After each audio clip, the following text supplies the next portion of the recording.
halls of Epic Financial Strategies and the Epic Productions podcast studio. Welcome everybody to InfinityX, where we give a stage and microphone to human excellence in the endless and everlasting pursuit of creating infinite sales opportunities through ecosystem mergers. And tonight is absolutely no different. Good evening, everybody. We have the mighty Anthony Trucks joining us. Anthony, are you there? Yeah, I am, man. Hey, what's up? What's up, buddy? How Anthony? are you? I'm doing good, the tonality. Man. Yeah, I love the voice tonality already. Hanging out, man. It's my last. Here's the thing. I've been going since 6 a.m. my time. It's 4 o'clock. We're gonna be done at what, 5, and then I got a half-hour break, and I go to football practice with my son. So I'm ripping, running, but I got the energy, man. I'm good to go. I love it. I love it. And as always, everybody, I am joined by my partner and the CEO of Epic Financial Strategies, Mr. Rob Gill. Rob, the stage is yours, my brother. So, Dave, thank you so much for the awesome introduction. Anthony, it's so nice to meet you, and thank you for sharing exactly where you are so far today. How are you tonight, my friend? I'm good, Tuesday. Man. I like what we got going on. We got the cameras. Who's over there switching? You guys got the little director switching it up. I like it, man. We got Double D, Danny Drew, and Parker Russo in the house with Eddie Gardner and Billy Kostecki. Pros, bro. I like it. I like operate with professionals. Looks good, slick. Well done, fellas. Listen, I love your background too, and I love your voice tonality. It's incredible. Thank you, man. Awesome. I like to have fun, hang out, do some cool stuff if I can, do some hood rat things with my friends. So, are you on the West Coast? Is that where you're at? I am. I'm in San Francisco. Well, I'm outside of San Francisco. I live in a town called Walnut Creek, so East Bay area. Yeah. Is that where you're originally from? I'm from this area. So I was born in Martinez, and I grew up in a town called Antioch, which is not a very amazing town. It's actually the claim to fame. This is going to be gross and weird, but the claim to fame out here, unfortunately, well, we got a better claim. One is it's that guy. Remember, there's a guy who kidnapped that little girl and like kept her in his house for like 18 years. Oh God, yes. Hometown. Shout out to Antioch. And then, did you happen to pass by the house where she was at? I've never been. I don't want to go down there. It's weird stuff. But no, we actually have a guy. Najee Harris is the most recent kind of like stud that came out of there. So he went to Antioch High, played at Alabama, now he's with the Steelers. So he's a local dude. And then there's some dude named Anthony Trucks. He's a pretty cool guy, I heard. Yeah, listen, I heard Anthony Trucks doesn't give a you know what. That's what I heard. About what? No, I give a lot of you know what's. Just depends on what I'm giving. I mean, I care a lot about humanity. So listen, half the stuff I don't care the world. Thank you so much for being on today, and thank you for sharing where you grew up and some of the things that it's not famous, although famous for. Was it a small town, or was it a bigger town? Like now it's got bigger. Like growing up there. Well, growing up was interesting. I grew up in foster care, man. So I was given away as a kid, and I grew up in an all-white family, and so we're really poor too. So I grew up in a non-diverse area. So I got a whole bunch of black moments, we'll call it, from growing up out there with little kids that have some things to say, and mom and dad aren't the greatest people.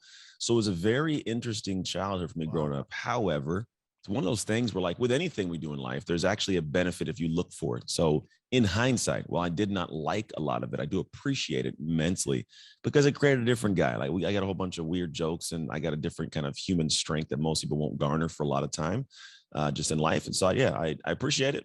But yeah, now it's a bigger town. It's a much darker town. So Anthony, let me ask you a question, if you don't mind. Yeah. You grew up how old were you when you started to live in foster homes? Like what age were 3. you? Okay, well, was it one family or was it a couple of families? Like what was that? No, in totality, I want to say it was 5. I want to say it was 5. And in my 6th house is my current house. So I guess a total of 6, but there's a bunch of different houses. It started at 3 years old. The first house I got to go with my little brother. And then after that, we always dispersed to separate houses. And so we were all in different places, different parts of the state, and kind of just all over the place. So in the beginning, 3 years old. So Anthony, let me ask you this, because a lot of people a lot of our people that we work with, entrepreneurs, clients, business partners, I don't often, and I'll get into some of my background, including being shot at, the person I was with being shot. But long before all that, I don't really speak to a lot of folks that have been in foster homes the way you have. And thank you for sharing that, by the way. What was that like as it built your character from grammar school to high school?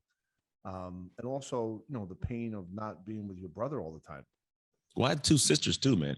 The interesting thing is I was so young that I knew they existed. So it wasn't this it wasn't a hole like you'd assume. Like most people grow up with their siblings. And so when you put that framing into your mind, that perspective is like, all right, well, I grew up, I have this relationship, and to have my sister, but not there, it's like, oh, right. I didn't have that gift. I didn't have the connection the same level. So it's unfortunate that that depth of connection and bond wasn't, bolstered. But then, it did give me, I think there's something that goes with the ability to take the things that happen that are difficult and genuinely find a way to make them useful and tools to do well. Now, unfortunately, a lot of people in my situation, foster kids, don't do well. That's why 75% of prison inmates in America are former foster kids. Like there's a lot that happens that we desire retribution and some get back from what took place and revenge, right? So for me, when I got into going through the situations in school, when you were working through those, you have to find a way to get strong.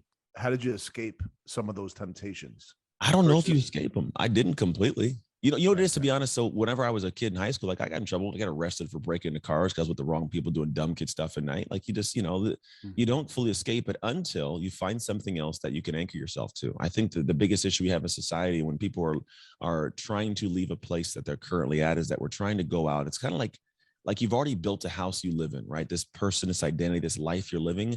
And we don't want to leave it mostly because there's no other house to go to. And so it's kind of like, I guess, metaphorically, it's like you're going to be homeless.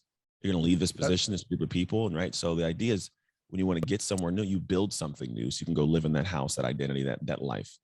That's incredible. What I'm hearing in the language that we talk here is you were able to gain leverage on yourself, disrupt the pattern, define the probable and solvable terms, and then create an empowering alternative, right? So frame it that way. Gaining leverage, disrupt the pattern, define the problem in solvable terms, and then be able to create an empowering alternative, and then obviously test that alternative through trials and tribulations of what works and what doesn't work. Yeah. And I wish I could say like as a kid at 15 years old, that was the thought process, but it absolutely was not. If you find that 15-year-old, bro, let me know, because he's going to be a savant. But for me, it was just a kid to figure your life out. I think I would love to have a program that educates that 15-year-old, right? Like, I think that's kind of the message, right? As best as, and it'd be ideal. They gotta, but the problem is kids, and so I do a lot of stuff with at-risk kids, at-risk youth, and the problem is that a lot of them, they don't trust adults, right? Because they've done some horrible things. I get a little bit of a different push because I was a foster kid, so to listen a little bit more. But the reality is there are programs that exist. There are phenomenal people serving these kids, but the kids don't want to be served yet. And while I'm talking about kids, there are a lot of adults who do the same thing. They have a lot of things that they could get help with, a lot of programs that could help them, but people aren't prepared yet to drop the egos enough to be able to go and admit they need help and give themselves permission to improve. So while these things exist, people ask me, Anthony, why don't we have more positive role models for kids? Oh, no, they exist, but they just want to go hang out with and pay attention to the rapper who's dancing butt naked in the showers. Like that's what they want to pay attention to nowadays. It's not the person that's like, hey, be a doctor, go do great, be a good mom, be a good dad, go be a lawyer. That's not enticing at the age. And nowadays with the society and social media, it is way more like dopamine dumping to watch somebody on TikTok take a bath full of Cheerios and Fruit Loops than it is to be better. And so we're fighting a very uphill battle against a society that really, it's being programmed through social media where everyone has a voice. And I don't think everybody needs to have a voice. Well, Anthony, that was well said, brother. So as we transition through high school, athletics seemed to be a part of your exponential growth. Is that where you began to excel from a sports perspective? And what did that look like into your next phase? That was human perspective. Sports is like a microcosm of the world in a really cool way. Because if you think about sports, it teaches you how to deal with, hardship, communication, taking feedback from individuals that you may not want to hear, how to hear what somebody's saying, not how they're saying it. It teaches you how to work real hard, how to get back up when you lose, a lot of these things. And so sports at that time, while it became an outlet, to be quite honest, I think the sport gave me more than I gave it. It just in a sense of understanding how to be a better human, but also whenever you pour into something, we as humans have an investment bias, which I give of something, I want to return. Now you get that with money. I give money, I want more money. But when it comes to sports or pouring out, the return is sometimes like you want the cheers, but really what you get is that sense of bolstered confidence, this bolstered sense of who I am. I see myself differently. And while, yes, I'm talking about this athletic endeavor and that concept there, it happens the exact same way and quite literally anything else you do. It could be, writing a book, riding a bike, building a statue out of clay, no matter what it is. When you invest into something, the return is that thing that gives you the sense of like, this is who I am. and it gives you a pride. And I believe pride's a missing piece for a lot of individuals. And, you know, any kind of investment takes its own time. It does. TIME, things I must earn at the pace of what the universe is going to provide, right? Not to get universal, but the point is, you know, you put in the work. I got 2 sons and a daughter. My one son is going to be a sophomore. My other son's going to be a freshman. And my freshman has benefited from being a younger brother. Not only is he taller, but he's excelling at a much faster pace. He will, putting in the same work than my sophomore, because the difference is one's in his head and the other one's in his heart. Yeah. Well, they're all built differently. Yeah. And you can see that. And I think that everything you're sharing is so powerful. Wow. Thank you so much. Yeah, man. And where did you go to college? University of Oregon, man. Go Ducks. Yeah, as you can see in the corner, I got this little helmet right here. Don't tell the University of Oregon. It's technically state property, so it's illegal for me to have it, but I took it anyways. And what years were you there? I got there in 02. So 02, 03, 04, and then 05. And I played in the Holiday Bowl against Oklahoma and Adrian Peterson. That was my last game. So I played 4 years and then I left. I didn't get a redshirt 5th year, and that was it. So then 06 was the draft that I entered.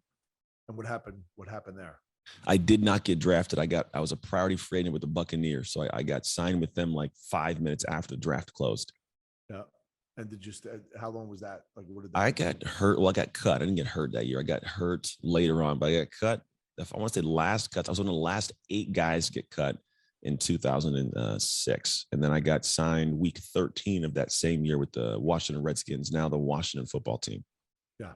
And how long were you with the Redskins? I was with them to the next year. We got all through preseason. The very first season game, like 5 guys got hurt. And then I was on the chopping block. So I got cut. And they kept my backup. To this day, doesn't make any sense.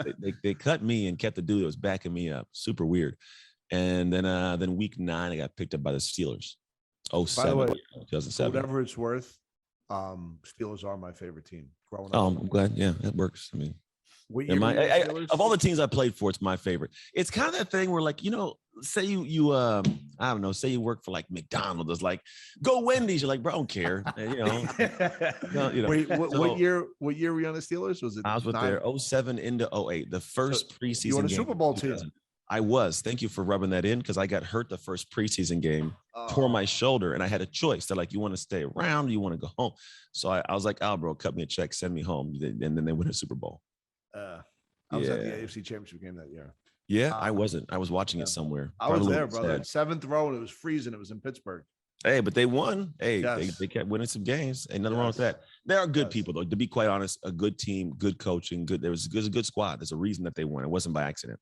Yeah, and the defense that year, if you remember, was just unbelievable. Yeah, I was a linebacker. I remember it for sure. Yeah. Yeah, I love it. Just going. Do you want to keep digging my heart out, bro? Keep going. I mean, just keep going. I can cry on camera if you like.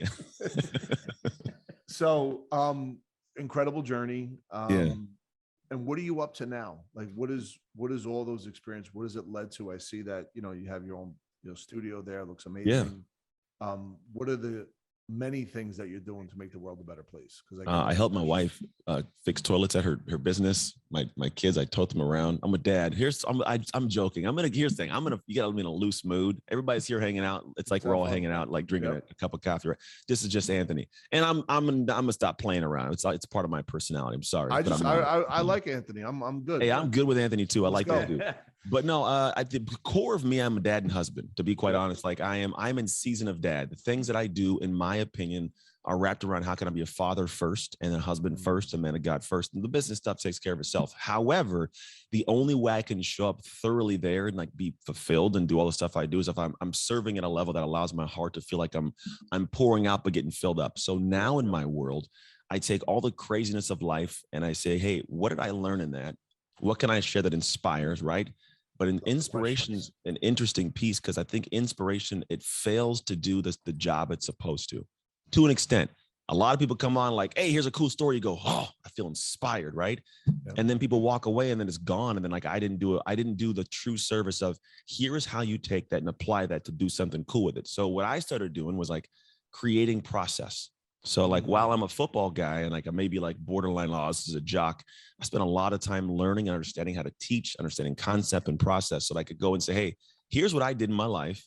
Here's how I got to this level. Here is extracted from my brain a process you can apply to your life to get to the next level. Like that. Now, whatever your next level is, I say making shift happen. Yep. My academic work is in the realm of identity, and that's a deeper conversation, but it's essentially the way I look at it is when you have an identity that is matched with your dreams, your dream will come true. That's if it's not matched, you're going to be fighting against the grain. You'll eventually give up or you'll get there and burn out. It just sucks. So my work is how do I get you to shift into that identity? And that's what we go through. I call the shift method and a guide. So when you say, what do I do now? I deliver the shift method in segments of my story in speeches, in a book, which comes out in August 24th, like 2 weeks, in my coaching programs, live streams, podcasts. It's just, I share my real life and what's really going on in real time. But I also go, hey, if you want to be able to have results like this, this is what you follow to get it done. So for the folks that are on here, if they wanted to reach out to you, how do they reach out to you? Go outside, you get a flare gun, shoot in the sky and start barking like a dog. No, I'm just kidding. No, you just go, if you go to at Anthony Trucks on Instagram, send me a message that says shift. That's like my thing. That's like my word. Just have to be shift. And I will go back and like, hey, how are you doing? Now I may direct you to my team to have a conversation about the programs, but I am a human. And I think the one thing that I don't like about my industry is that some people are like, they're these kings on high and they just, I separate myself completely. At the moment, with the ability to how I run my life and built the business, I am present. So it's not people talking to some arbitrary human. Like I try to interact as much as I humanly can with people on my socials. That's where I work with people, right? So I'm a people person. I like people, like that whole, office space. So for me, I like that. And that's it. So go there, message me, I'll have a conversation and we can guide you to the next level. We work with, the Amazons, the PayPals, T-Mobiles, Lockheed Martin. We work with different businesses that are like personal development stuff. I just got done working with a company called Pure Romance last Friday up on stage in front of 3,000 women. And I'm just teaching, but like they sell, things that go in your body that they like. It's a whole different world, but I serve at a high level everywhere. Anthony, I know that and I think Big Daddy Kane said it best in 1989 when he said that romance without a finance is a nuisance. That's so I think if you would have started that speech, I probably should have. Man, dropped the ball. I got to go back. It would have definitely disrupted the pattern of the audience. It definitely would have disrupted the pattern, Rob. That would have been an interesting one. I'm not going to take your advice. I'm going to get booed off the stage.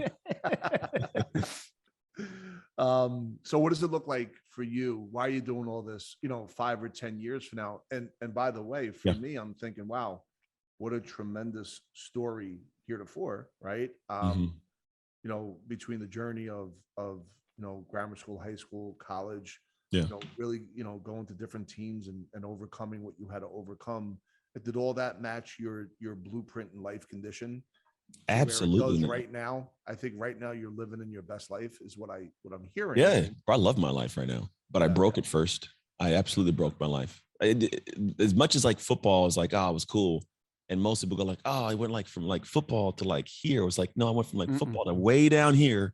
And then like came back up over here. Right. It's a journey, dude. So I left the game of football and any of us that have built something and spent time in something that has taken you a year, 2 years, 3 years, you've poured out that investment, that the return was like, this is who I am, right? This is my identity. And when you wake up at some point in time, whether it's by choice or by chance, for me, by chance, injury, some people by choice, a new job, a new relationship, a new business, whatever, like choose that. One day you'll wake up and you'll realize it'll hit you like, I can no longer do that thing I was doing for so long. It could be parenting. It could be leaving the military. It doesn't matter what it is. And you're met with this gaping hole of like, well, who am I without that? That's an identity crisis. Yes. And we don't plan for it. We don't always plan for it. And we also jump into things because they're exciting. And again, we don't build that house. So we're left in the street and like, I can't go back and do this, but I'm out here. I haven't built this thing I'm proud of now. And we get this really weird space. And we have that Viktor Frankl existential vacuum that let me fill this gaping hole with, drugs and women and men and all this craziness.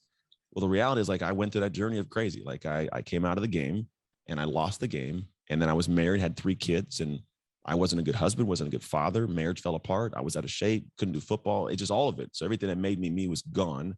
And I was like suicidal. I'm like, I don't want to live this life. I was at one point living in a 500 square foot studio apartment with my kids on an air mattress next to the bed, twin bed, by the way. I'm not even kidding. Like it was itty bitty. I didn't have a fridge. It was the weirdest thing, man. And this is after football. This is, I'm talking like, look at me. I sign autographs and I'm in my house behind one of my staff's girlfriend's house. Bro, it was really low. And I climbed out of it, to be quite honest. It was just this journey that I now teach. It's been the journey of it all. Took me years, but now I can shortcut like 3 months for people. Yep. But to be honest, like, it wasn't this amazing. Where I'm at now is because in the process of doing it all, I was able to figure out areas where like I needed to pretty much quiet up the ego, because the ego, I believe, is a beneficial thing, but also a horrible thing if used improperly.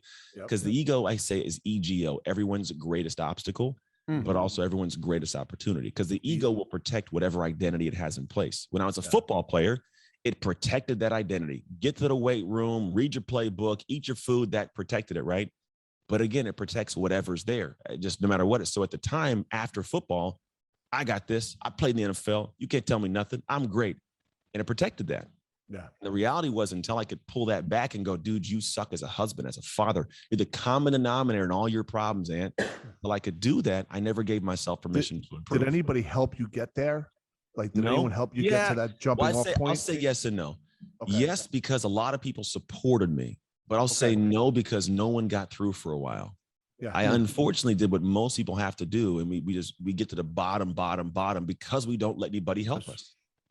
And it wasn't by anybody's clarity. Yeah, I was sitting in the car, like sitting in the car after I'd sent a text message to friends and family looking for rat poison. Like, that's when the clarity comes in, because you're like, this shit is not a good life right now. And you're just sitting there. Yeah. And so like that was, I'll tell you, that's my clarity. And so in these moments, I figure out, like, how do I come out of this? Yeah, it wasn't easy at first to share, but at this point I realized that my story that I tell is not my story. It's my experience. It's the world's story.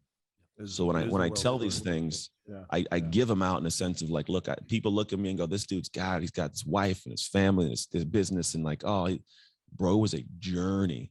But here's the realistic way of how I look at all of this. When it comes down to the nuts and bolts of it, I fell in love with the day and not just the destination. If I could leave you guys with something, if I had to get off right now, it'd be that too many people are falling in love with the destination. And what happens is we miss out on the reality of, you got to fall in love with the day, because if you love the day, the destination will be amazing no matter what it is. But if you hate the days, the destination will still suck when you get there. Like if I'm traveling to you guys across the country and I leave my house and it's raining outside and I get all wet and I get in the car and the car takes me to the wrong airport, and then I get to go to the other airport, I got to catch a late flight and I sit next to a baby the whole time and I land over there, I could show up to the stinking Taj Mahal and I'll still be in a bad mood. Right? But if I leave my house, it's sunny outside, the limo's early, they take me to a cool spot to get some food, I get to the airport and they upgrade me to first class and I'm sitting there flying over and I land, you come outside with this little sign and I get to go take this cool limo ride to my hotel. It could be a crappy hotel, but I'm like, hey, it's cool, I'm in a good mood, let's get a better one. Yes. Like, I still make it good. Yeah. So many people are trying to get to these destinations in life and thinking, I'm going to get there and be happy. Not if you hate the day, man. So what I realized was, like, I had to fall in love with doing the things that I hated to do, but would bring upon the life I wanted. And you start doing them. And at first they suck and it's difficult. It's not me. It's out of character. And that's the thing I tell people too. Out of character isn't a bad thing. Out of character simply means it's not the character you are now. The other character is a higher level one. So it's out of character, but it's good, right? So you do these things, the more you do it, now it becomes who I am. And here's a beautiful space. When you can get to the point where the things that you do that are hard to do, it becomes harder not to do them, life changes. Because it's needle moving stuff. No matter if it's the action that you know is going to move the needle, but right now it's out of character, it's hard to do. After a while, you do it so much, it's who you are to do it. So when you don't do it, it's like, I can't go to bed tonight. I didn't get that workout in. I didn't read that book. I didn't say that thing. Well, now it gets done with ease. It's effortless effort. That's how life becomes special. That's why there's certain people who they have things, not because of the information only or the network only, but it's who they are. When it's who you are, when your identity matches the dream, now it rolls. And you could create a predictable outcome by doing that more and more. 100% can. Over to you, David. What are you feeling right now? Yeah, no, I'm feeling a tremendous. What I'm feeling is, Anthony, they say when, and you just described it, when the pain exceeds the fear, you take action, right? Yeah. So, post rat poisoning, right? You talked to, and on your website, it says, my purpose shifted, and you have a great quote on there, remember that the happiest people are not those getting more, but giving more. Yeah. But you didn't snap your fingers and all of a sudden become a successful coach, right? You had, and a successful husband or parent, right? Yeah. What were the day in and day out must do activities that sucked, that you hated, but that shaped who you were? What were the action steps that you took? Yeah. First of all, you have to, they're different for everybody. So I'll tell you what mine were, but nobody in here right now should go and borrow these and take them. It would be unrealistic for it to help your life unless you know for sure it's your thing. Unfortunately, a lot of people will hear these things and take notes and go, I'm going to go do that. And the problem is you'll end up climbing a ladder, lean against a building, get to the top of the building and go, oh, the ladder's leaned against the wrong building. You were doing it's like watching a Rocky movie and then going out and trying to hit the heavy bag. Yeah, bro, it's not your thing. And not to say it can't. It very well could be, but you better be sure it's your stuff. You'll be broken, burned out, and just it'll suck. So the things for me were, I knew that in my marriage, there's things that happened and I had to own up to them. And my work was being very clear consistently that I was sorry and I knew my area of my problems with it all, and I was going to work on them.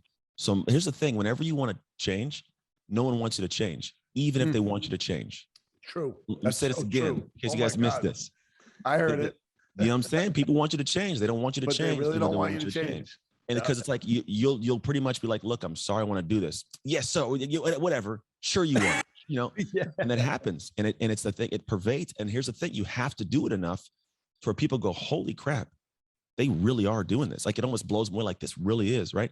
For me, it was communication. Whenever there was an argument that reared up, I would have to like sit, bite my tongue and do things differently. And it's different. It's a different feel and people aren't used to it. But that was the show up every day, be apologetic, be the same guy. If I'm sorry, I'm wrong, I'll work on it. Those kind of things show up. Or as a father, right? The way you show up, the same way. I'm going to love, I'm going to show up, I'm going to cancel things. Actions matter, right? Health-wise, same things. You got to find out what your things are. And typically they're going to be things that feel ridiculously uncomfortable. If they don't, you're not doing the right things. I'm sorry. It's the truth of it, because it should feel like it's just not who you are right now. It should feel like you're in somebody else's shoes, but that other person's shoes are the shoes you want to get into, right? So you got to think about it. So my stuff was communication, conversation. A lot of it was routine.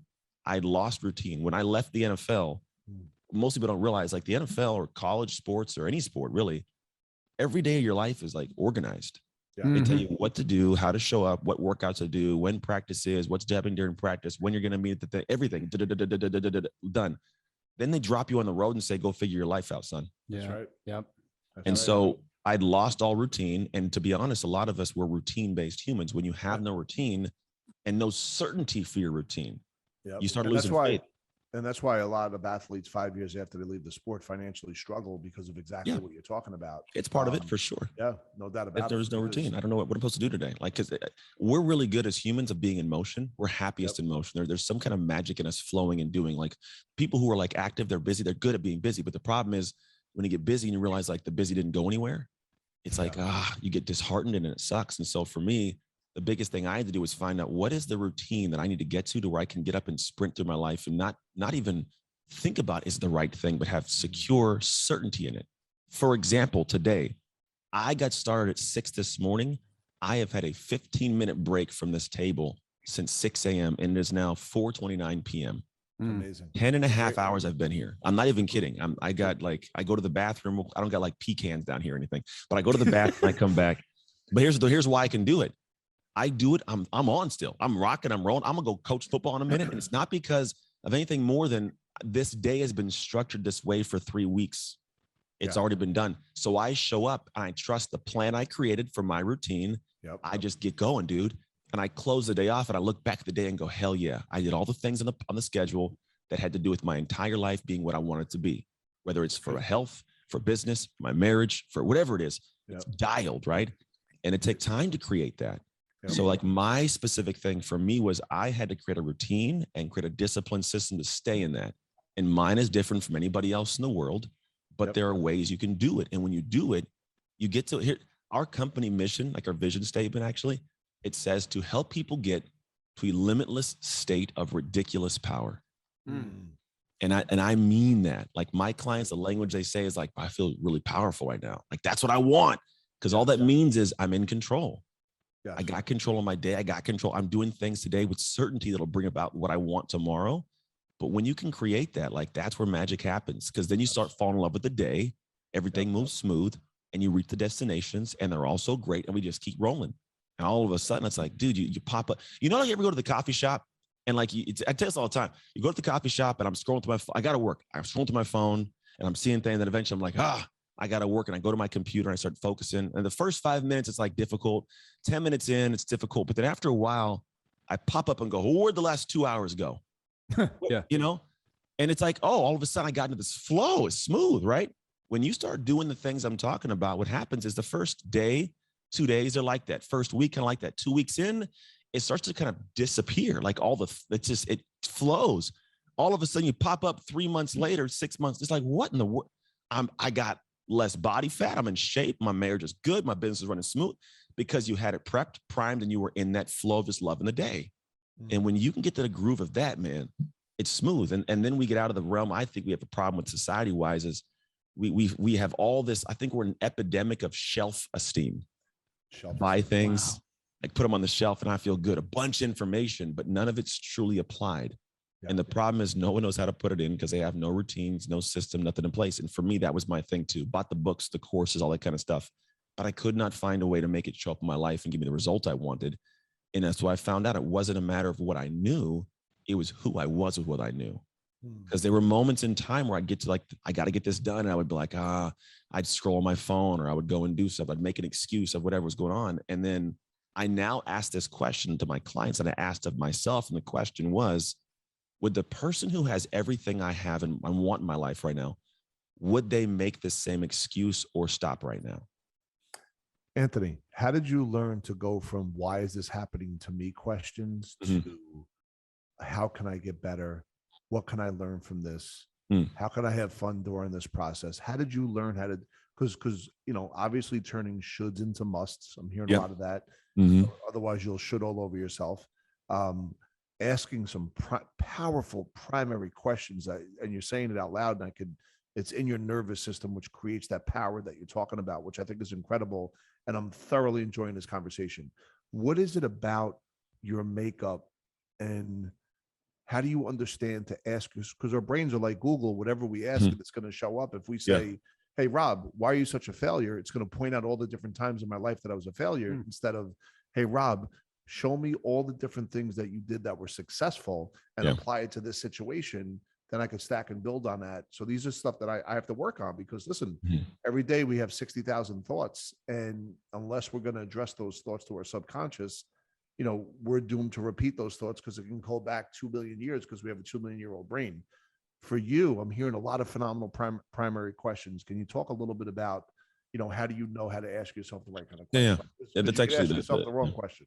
The American Science Foundation found to be true. They said like some 80% of our thoughts are negative and 95% of those are repetitive. So we have 60,000 thoughts. It's consistent and it runs like a damn machine. We're kind of like these computers with this identity that runs.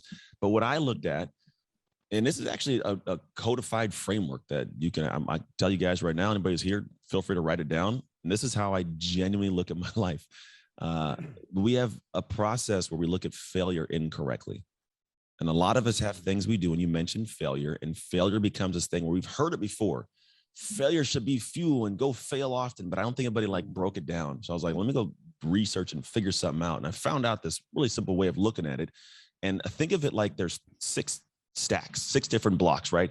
And there's 3 on top, and there's what's called a learning line, and then 3 on the bottom. The very top one's called abject failure. End of the world, can't come back. This is the pumpkin broke, somebody died, this is done, right?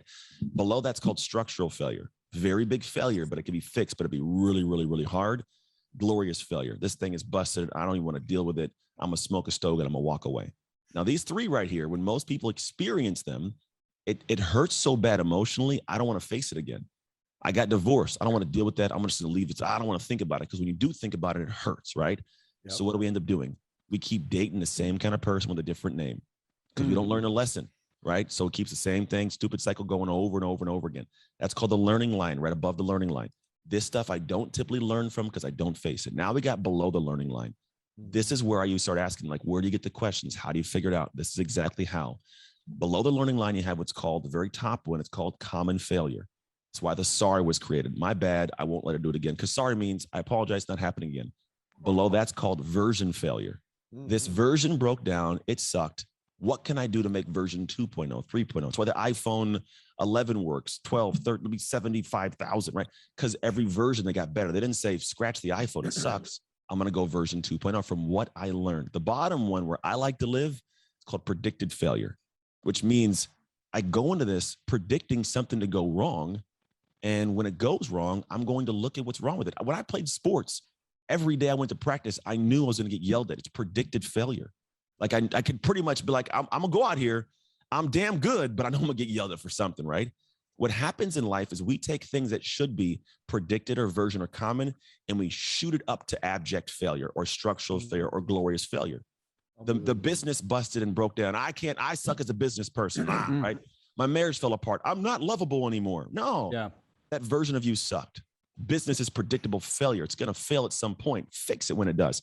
So when I looked and I understood this, I went back to my life and said, man, look at all these amazing past failures that I have up here way too high. Let me put them below the learning line and learn from them. So now I can garner new insight, new messages, new lessons from when I go, okay, what version of Anthony sucked as a husband?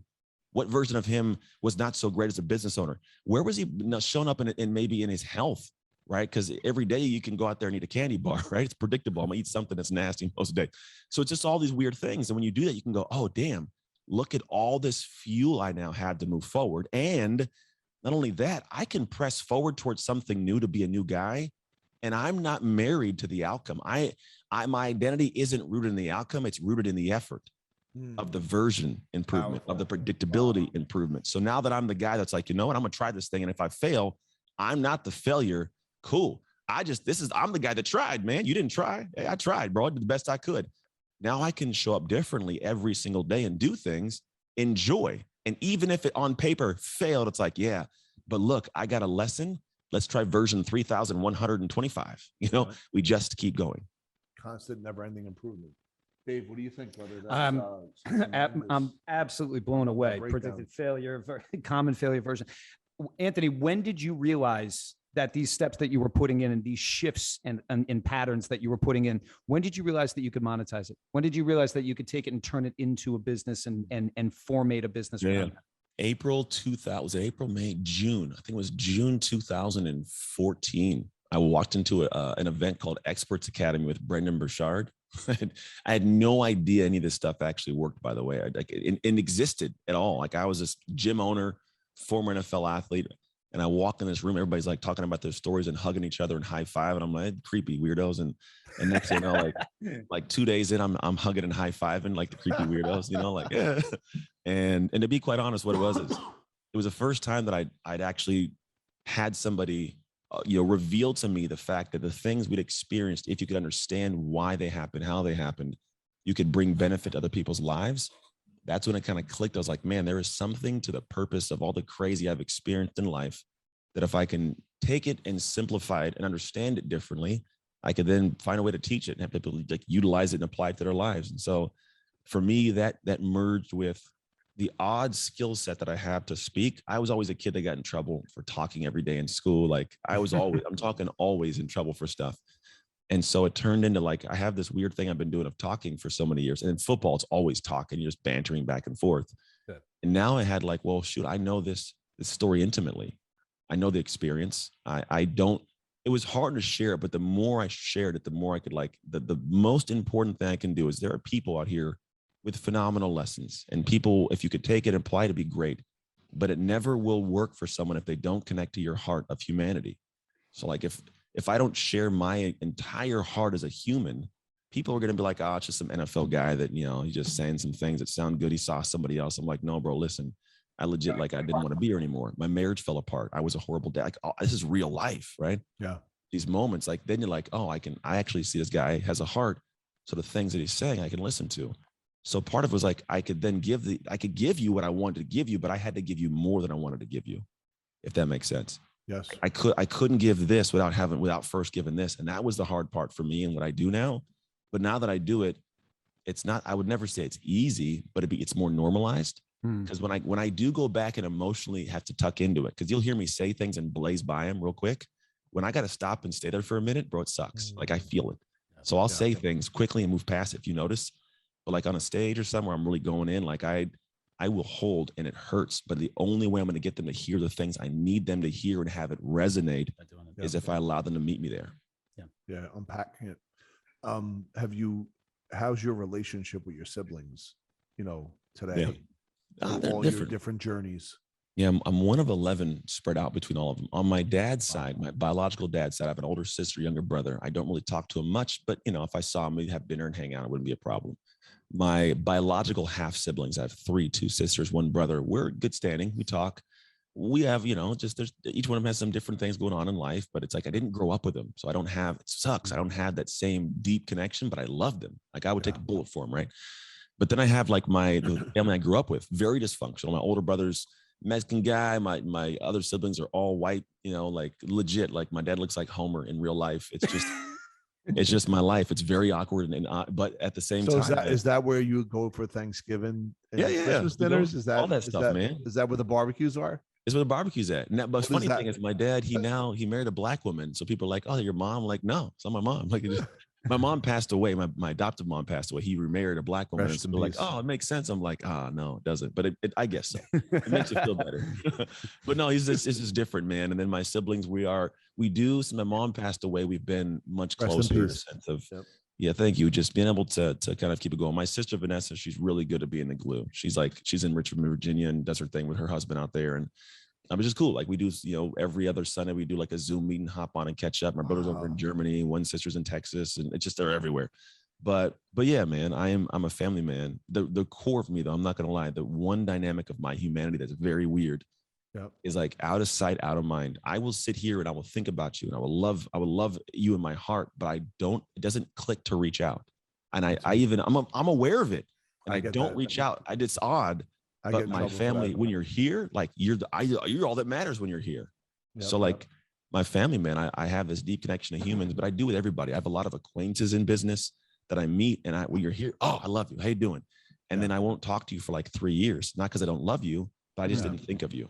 I didn't see you, or I did think of you, and I just didn't think to reach out. It's so weird, but like, I'm rooted deeply to the people that are around me. So like my family, man, it's an anchor, and so much so, my oldest goes off to college next year. It's already unsettling me big time. It's not here's the thing. For some people, it's the empty nest. What do I do? Obviously, I got something to do. I'm not worried about that. Like I got things to do with my day. The thing is, it's like, I think growing up in foster care, I've always wanted that anchored, rooted family connected. So now when one of them is leaving, it unsettles me, the thought that like, he's not going to be in his room when I want him to be in his room to go say goodnight every night. Or I'm gonna have to text him or call him. Or like the fact that you spend 95% of the time with your kids during their lifetime before they leave at 18 for college or work. Like after that window's small, scares the dog crap out of me, man. So like, but it's a family thing. It's a root for me that is, I'm aware of it. I work through it. I think of it, but I'm presently aware of how it works. Yeah. Thank you for sharing that. And what you're bringing today is tremendous insight, life experience, wisdom.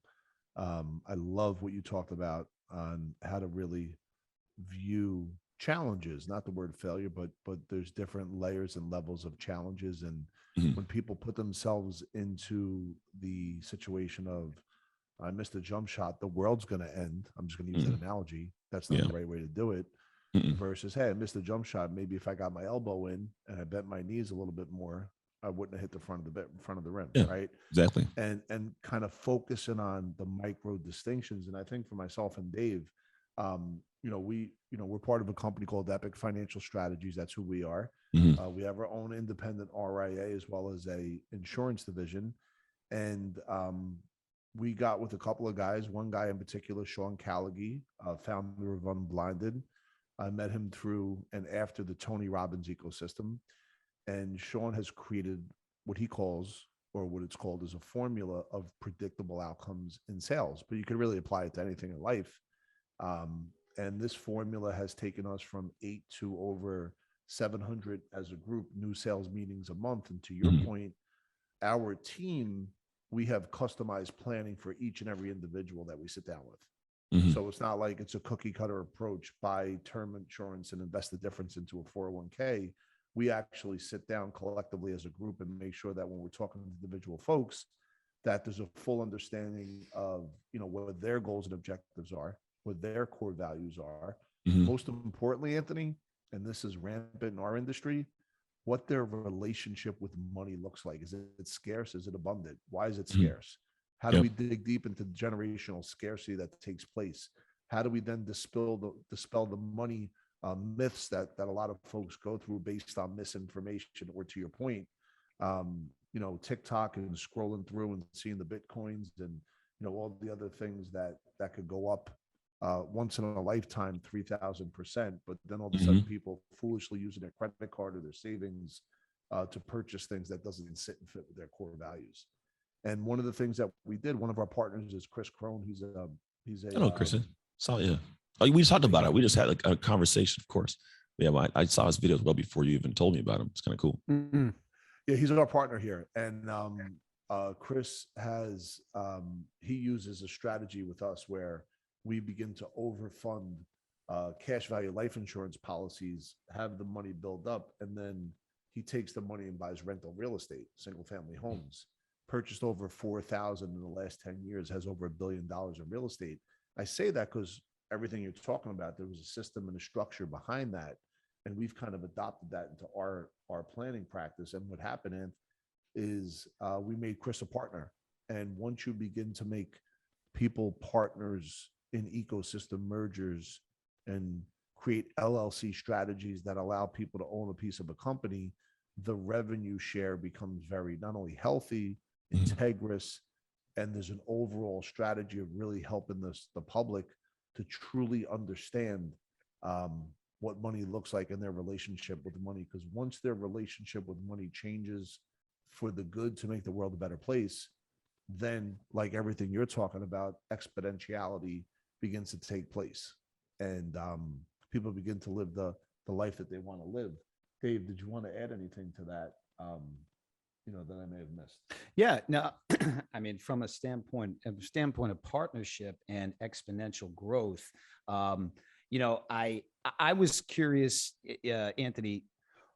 Okay, you had obviously you had the shift in mindset, right? You had the shift, but you had to put strategy into developing business. So who did you model building out the business after? Who do you continue to model after, and who do you look to partner with? Yeah. I'll put one caveat. I did not shift the mindset. I shifted the identity. Excuse me, the identity. Yeah, yep. It's a big piece. It's interesting because it does. Can you dig into that, Anthony? Dig into that. Yeah, I'll do it real quick. So a lot of people go with the idea of mindset. And I think mindset's this kind of thing in motion. Like when I'm in motion, I have my mindset, but there's a lot of like mindset tactics and techniques and all that kind of stuff. There will be a point in time in which you don't have one, and world presents something to you that you can't rely on just mindset alone to work through. It's got to be who you are to solve that, who you are to overcome. Like a boxer can go into there with a great mindset into a ring, and all of a sudden the game plan that he had, the tactic, it goes out the window. Either he'll lay down or stand up based on who he sees himself as. If I am a boxer, it doesn't matter what tactic, strategy, bro, I'm going to find a way to win this damn fight. That is who I am. And so with mindset, a lot of people, that there is a level at which I'll reach the end of it. So they do like mindset 1.0, 2.0. But when you think about people who are successful, like they just do things. And what I've noticed is like, if you ask a person or look at people who are like, hey, how are you successful? They don't do it like, oh, because I got a great mindset. I mean, we'll say that, like we'll say that they got a great mindset, but I don't walk in like I'm great because I got a great mindset. Literally, it's like, I get things done, bro. I do work. I show up. I do this. I am this. And that showed me like it's actually something that's tucked inside of that identity. And there's a Venn diagram you can see. But so when I tell people that, it's like I just want to make sure people understand that mindset's a piece of it. It is a definitive a piece of it, but it's not the bigger things. If you just focused on mindset, not the rest of it, you wouldn't actually get the results you seek. The business modeling, so to speak, I think I did like everybody else. I was like, what else? What exists out there that looks cool to me that would be fun to do? And it's courses and webinars and it's speeches and it's and quizzes and all these little things. And the more you do, the more you figure out what not to do. I think that's kind of where I went through the process. And then what I actually got to the point of realizing is when you are successful in business is boring. To be honest, man, it's one of those things when you're good at it and you're doing things smooth, the excitement comes from stuff like this or being in speeches or in session. But the rest of it is just, it's numbers and process and testing and tracking and tweaking and testing and tracking and tweaking. Bam. Because it should be that way, I think. Because if not, then if you get up every day hoping your hair's on fire to get results, then at one point you're going to wake up and your hair's not on fire, so you don't get results. So it should be somewhat boring, the process and the systems and that. So those that I've seen, man, like think about how, I don't know, probably think about like the joint, the chiropractic spot, or, Massage Envy, or any chain or franchise. It's pretty much, here's a book, read the book, go do your thing. And it's boring. Yeah. The excitement's in the interactions that you have with the people that are able to experience what you've created because things are taken care of. So I modeled my businesses off people that looked boring. Their businesses look boring. I was like, what are they doing that's just the same thing every day, all day? And then I'm like, well, the coaching stuff is great. I love speaking. That's great. But even those things are systematic. How my team runs those, systematic. How we track, how we tweak, how we scale. I have meetings on numbers that aren't that fun, but they allow me to be able to, like, you know what, I can do my day until 5 o'clock, hang with you guys. And I'm not stressed off of, are we making revenue or am I serving people? Like, it just rolls. Yep. So yeah, I model my business off a few different people. Thank you for sharing that. And I just know that you have to go coach in 9 minutes. So what I'd like to, with your permission, Anthony, if any of our guests, maybe one or two people have questions, I'd love to be able to, let's do it. To see if we could, and Dave, I just can't see without glasses. So if anybody has a question for Anthony, please, number one, raise your hand and then we can unmute you and put you on. We have Klaus Bartram. Klaus, go ahead and unmute yourself, brother. He's not, there he is. Hey, what's up, Ant? How you doing? What's up, guys? Good. How you doing, Klaus? Cool name. I like that. Thanks, man. I appreciate it. It's funny. I have a house full of people and I'm outside in the backyard talking to you guys. It's like a monsoon. So if I'm breaking up, I apologize. Hey, awesome story. Fantastic story. And in the beginning, it's your story. And, my wife and I always have this discussion. Like, my wife's a big Disney person. I hate Disney. And I hate it because, you watch these movies, they're all heartbreaking. The family, they lose their family in the first 2 minutes of the movie. And, and my wife's like, well, because the main character has to grow up fast, and that's what Disney does. They're growing up fast and they're doing what they have to do. So with that said, what's the biggest, I guess, the biggest thing that came out of that for you? Like, to contribute to your success, like the biggest strength you had from growing up the way you did, if any. Yeah, no, there's a lot. I think one of them is the fact that I'm not going to die. Like, I might actually die doing some things, but the majority of the things I do, I'm not going to die. So, like, if you're not going to die, don't freak out. The other part of it is I'm ridiculously adaptable. When you're in that system, in that environment, you have to find out how to survive in it, how to not get beaten, how to get food. You have to be charismatic. You have to understand things. I got to adapt to my environment incredibly quickly, or I just won't survive, quite literally. And there's a statement I love. It's like a quote, and it says, "A smooth sea makes not a skilled sailor." And for me, it was like this thing where I learned that years after. But when I look back at my childhood, man, I was learning these weird skills of how to navigate rough seas by being incredibly adaptable, so that as I get older in life, where some people didn't have rough seas, when things hit them later in life, they have more responsibilities. There's more that goes wrong. Whereas for me, when things have happened later in life, like, I'm good. So like when the pandemic hit, I get it. A lot of people, like, the crap hit the fan and they went spinning with it. And I don't discount that. I fully grasp it.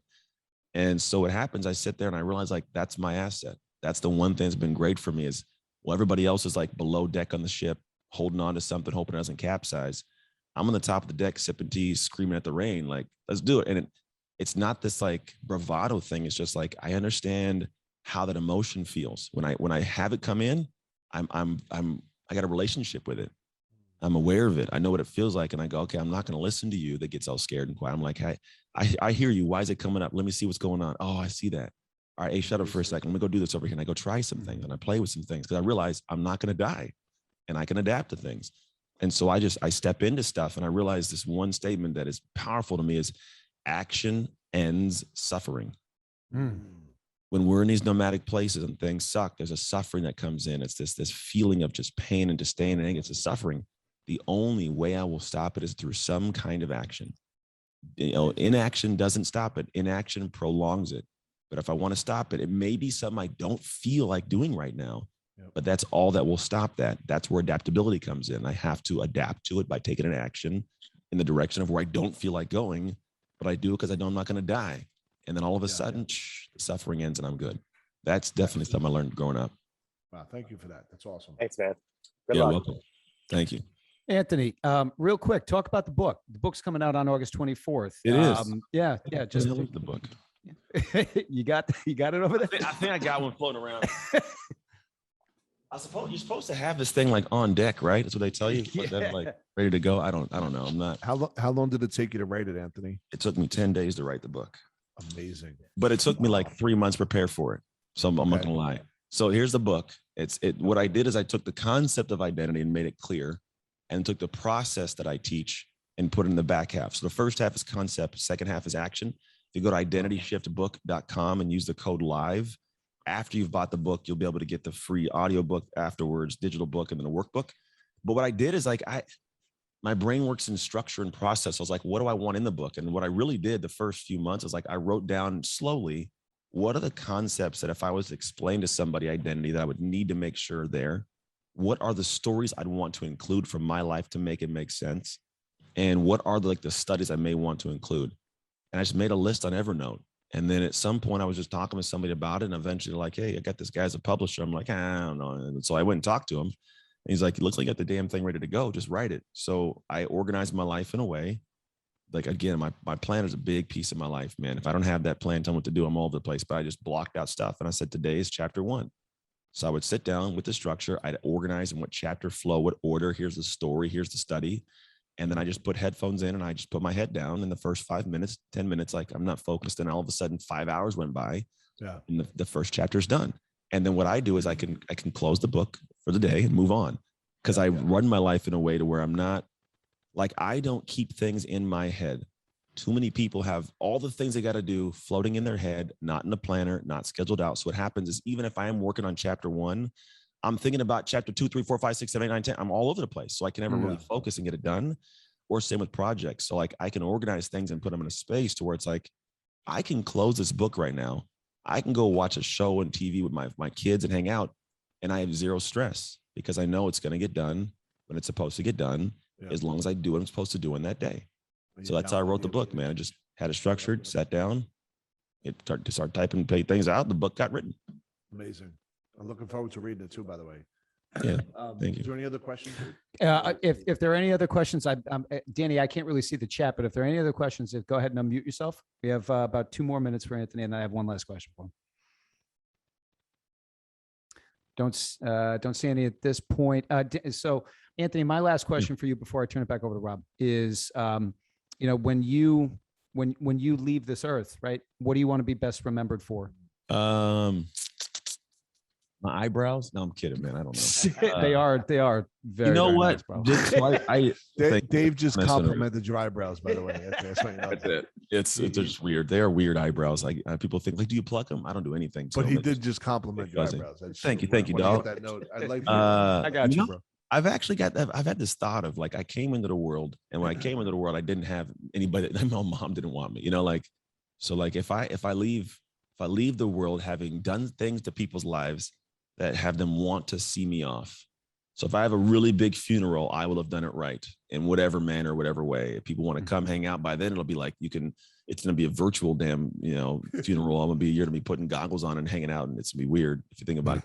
But the idea is like, if I do it right, man, I will have done things in a world that allow me to love on my family, show up in a good way, but also touch people's lives in a positive manner where they go, that dude, he did something special for my thing I'm doing here. However it happens, I don't know, but that's the goal, man. I'll have done it right if people want to see me off. Awesome. Amazing. Awesome. And thank you, Dave, for co-hosting and setting this up. I appreciate it, brother. Yeah, thank you, guys. I appreciate it, y'all. And Anthony, you are an amazing guest. I'd love to have a private conversation offline, maybe sometime next week, just to share some thoughts. Cool. Hit me up. And I can't thank you enough for sharing your experience, your strength, and your hope. For us, we want to make sure that we could co-create and develop good energy with folks that make a difference in the world, make the world a better place, one person at a time, one story at a time, one strategy at a time. Mm-hmm. And once again, your story was amazing, and thank you for sharing. Thank you for being part of our journey tonight. Yeah, welcome, man. Thank you guys for putting it together, man. It's just it's cool things. Like, I just get to come hang out, but you guys do the work to make it possible. So kudos to you too. Yes, appreciate it. And the guys and the magic people behind the screen that I can't see. They are magical. Shout out to my boys. Yes. Yeah. Have a great practice tonight with your son. Thank you. Take care, everybody. Okay, Anthony. Bye-bye. Thanks, everybody. We will see you next week on Infinity X.